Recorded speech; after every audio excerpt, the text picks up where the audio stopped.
이승환은 미친 동안으로 유명하다. 이승환은 1965년생으로 2021년 현재 57세이다. 배우 권혜요, 김희성, 김상중, 손인주 등과 동갑이며 이범수, 유해진, 김태균, 김건모 등보다 형이다. 같은 남자 가수이자 절친인 신승훈도 동안으로 유명하지만 이승환이 신승훈보다 생일이 4달 빠르다. 각종 방송에서 이야기하길 본인은 실버 보험이 가입되는 나이라고 한다. 또한 보험비를 받을 수 있는 조건이 사망밖에 없다는 자학 개그를 하기도 한다. 이승환에게는 공연의 신이라는 별명이 있는데 팬들은 이제 50세가 되었다며 공연의 쉰이라고 부르기도 한다. 물론 과거에 비해 요즘은 스타일과 별개로 나이가 든 모습이 보이기 시작하지만 그래도 여전히 본인 나이보다 훨씬 어려 보이는 얼굴이다. 이승환은 엄청난 동안으로 유명하고 흔히들 동안이면 좋은 점이 많을 거라고 생각하지만 동안 때문에 불편함을 많이 겪었다고 한다. 젊은 시절 단골 미용실에 머리를 자르러 가면 언제나 아주머니가 머리를 짧게 잘라버렸는데 이승환 본인이 약간 길게 잘라달라고 하면 학생이 그러면 못 쓴다 라는 말을 들었다고 한다. 그래서 결국 저 가수인데요 라며 나이를 밝히고 나서야 머리가 강제로 짧게 잘리는 것을 막을 수 있었다고 한다. 이승환은 지금뿐만 아니라 한창 절정의 인기를 누렸던 1990년대에도 동안으로 유명했다. 60년대 후반에 태어난 수많은 연예인 동생들에게 초면에 동생 취급을 당해 억울했던 에피소드들도 많다. 그래서 본인이 그냥 자신과 5살 미만으로 차이나는 연예인들에게는 그냥 최대한 깍듯하게 존대를 했다고 한다. 이승환은 방송이나 미디어 매체에는 출연이 뜸하지만 라이브 밴드 출신과 더불어 오디오 매니아라는 점이 영향을 끼쳤는지 공연이나 라이브에 상당한 공을 들이며 퍼포먼스와 음향은 절대 포기할 수 없는 요소로 자리잡고 있다. 때문에 이승환의 콘서트는 국내 대중음악계에서 선도적인 위치를 점하고 있으며 여러가지 기록과 높은 평가를 받고 있다. 먼저 국내 최초로 전국 공연 투어에 이름을 붙여 브랜드화했는데 예를 들어 무적 투어, 이승환의 난 투어 등이 이와 같다.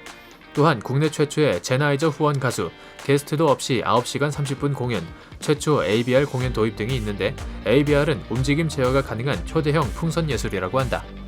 이승환은 V앱을 통해 10시간 가까이 혼자서 공연을 한 적이 있다.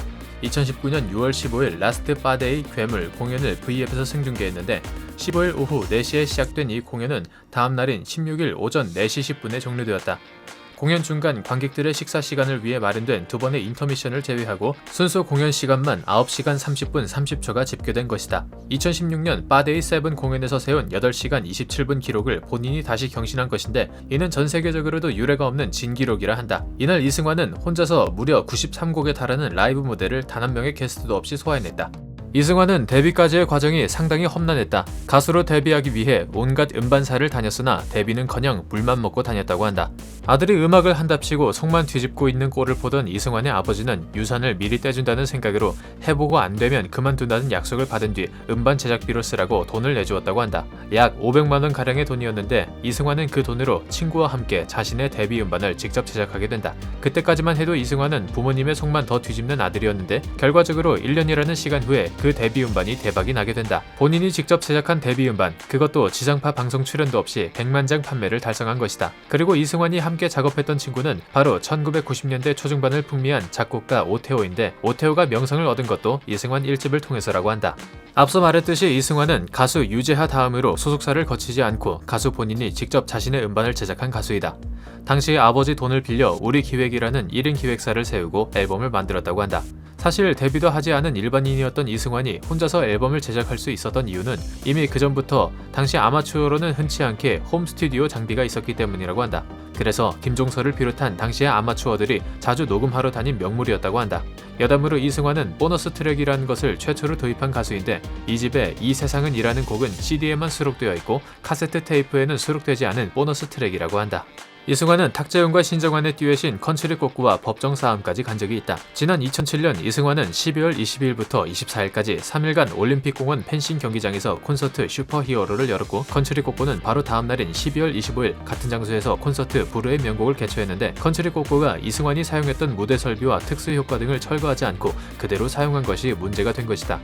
따지고 보면 이 문제는 컨츄리 꼬꼬와 이승환 각자의 공연 기획사 간의 문제였지만 앞서 말했듯 무대에 엄청난 공을 들이는 스타일인 이승환 이승환이 본인이 직접 대응을 하게 되어 일이 커진 것이다. 서울중앙지방법원은 저작권 침해나 소유권 침해에 대한 주장은 기각했으나 컨츄리 꼬꼬 측이 이승환의 명예를 훼손한 점은 인정하여 1,000만 원의 손해를 배상하라고 판결했다. 이승환은 국회의원 표창원보다 한 살 형이다. 2016년 박근혜 퇴진운동에 공연자로 등장했던 이승환은 무대에서 발언을 하던 도중 청중 맨 앞자리에 앉아있던 국회의원 표창원을 향해 표창원 동생 잘 아셨나? 라고 농담을 했고 이때 다시 이승환의 동안이 주목받기도 했다. 표창원은 이에 바로 단상으로 나가 악수를 청했고 이승환도 웃으며 받아줬다. 이후 표창원은 방송에서 가수 이승환 씨가 저보다 형님이다, 형이라고 부른다 라고 언급하기도 했고 이승환 또한 표창원 교수가 나보다 동생인 게 부담스럽다고 농담하기도 했다.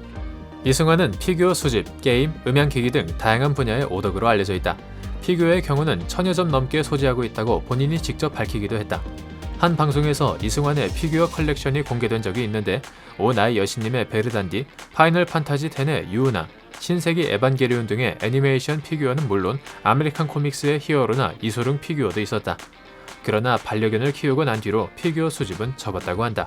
이승환은 발매된 거의 모든 게임기를 소유하고 있다고 한다. 과거 콘서트 전국 투어 때 메가 드라이브를 가지고 다니며 밴드들과 내기를 하기도 했고 지상파 방송에서 MC들과 닌텐도 위 스포츠를 즐기는 모습을 보이기도 했다. 이 닌텐도 위의 경우 정식 발매 전에 방송된 것이라 정식 발매 전까지 이승환 게임기로 불리기도 했다. 조카들과도 사이가 좋아서 매번 게임기랑 게임이 나올 때마다 재밌어 보이면 무조건 사서 조카들에게 선물해주는 게 취미라고 한다. 이승환은 하이파이 오디오, 홈시어터, DVD 수집 등 미디어나 오디오 계열의 전자기기에도 관심이 많다고 한다. 무릎팍도사에서도 취미가 오디오 비주얼이라고 밝힌 적이 있으며 용산 전자상가 수입 음향기기 코너에 가끔 안경을 벗고 출몰한다는 소문이 있다. 매일 추리닝 입고 구경하러 다니니까 점주들이 돈 없는 사람인 줄 알고 상담을 잘 안 해준다. 주문해서 집에 배달된 거 보니까 이승환이라는 이름이 적혀있더라 등의 괴담을 남기기도 한다. 이승환이 4집 녹음 때문에 미국에 체류할 당시 동양에서 왕자가 왔다라는 소문이 돌았다고 한다. 녹음비에 돈을 하도 많이 투자를 해서 그런 소문이 돌았다고 하는데 이 소문을 본인이 직접 들은 것은 아니고 윤상에게 들었다고 한다. 왕자라는 소문까지 돌게 한 이 앨범의 공식적인 제작비는 5억 원으로 1994년 당시 물가를 생각하면 어마어마한 액수이다. 당시 최신 준중형차였던 현대 아반떼가 800만 원, 당시 분양된 일산 신도시 32평형이 1억 5천이었는데 당시 5억이면 현재 10억 이상이라고 보면 된다. 배우 김남주, 김현주, 장혁, 임상효, 신민아, 김정화, 박신혜, 김시우는 모두 이승환의 뮤직비디오로 데뷔한 배우들이다. 뮤직비디오에도 꽤 신경을 많이 쓰는 이승환은 신인이 아니면 출연시키지 않는다고 언급하기도 했다. 1999년 엠넷 영상음악대상에서는 이승환의 정규 6집의 수록곡 당부의 뮤직비디오가 대상을 받았는데 당시의 가요계가 H.O.T와 잭스키스로 대표되는 댄스 음악이 대세였기 때문에 이승환의 수상은 상당히 이례적인 일이었다. 이승환은 이명박 박근혜 정권의 문화예술계 블랙리스트 명단에 포함되지 않아 매우 섭섭해했다. 얼마나 섭섭했는지 내 이름은 왜 빼냐 나도 넣어라 이놈들아 라고 공개적으로 섭섭함을 표출했고 국정원 퇴출 리스트에도 없는 스트레스를 먹는 것으로 풀고 있다고 SNS에 올리기도 했다.